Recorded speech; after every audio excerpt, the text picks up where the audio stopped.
Food has become so unaffordable in this city that even people employed with full-time jobs can no longer buy groceries. That's according to a new report by Feed Scarborough Food Bank, which has seen a startling 112% increase in visits since last year. 112%. The demand for food banks has skyrocketed right across the city.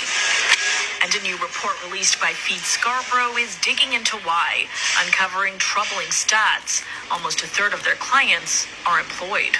Think about it. You're working 40 hours a week, but you still cannot afford food, which is a basic human right. More than half of those employed reported low income as a reason for accessing a food bank. What does that say to you? That says that we have precarious employment, number one.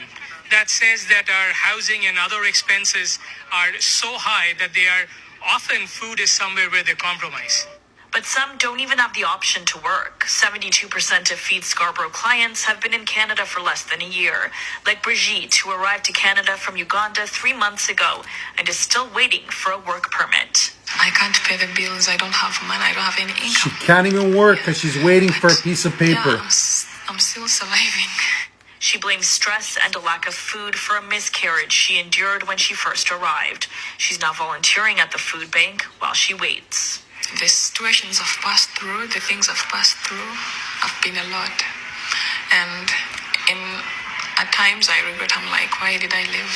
I would have stayed there, but... She's probably better off in Uganda. Say, okay, you have to face it. Imagine that as well. And life has to move on.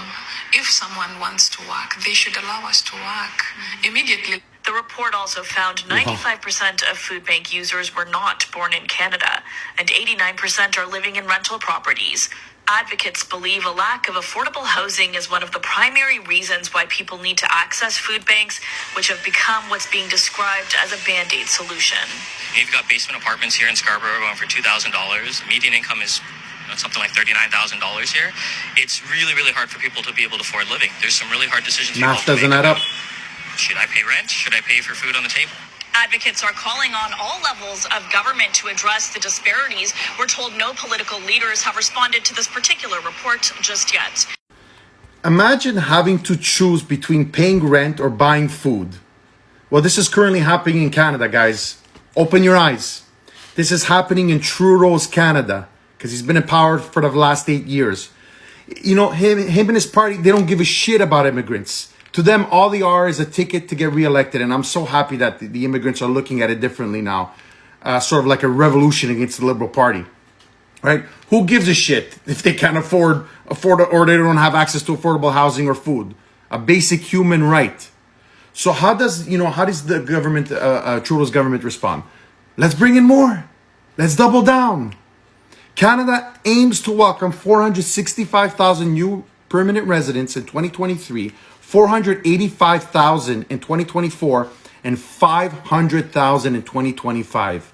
Listen, it doesn't matter if we can't, it doesn't matter if we can't provide basic human needs to the immigrants that we bring in, as long as we're doing something about climate change, right, guys?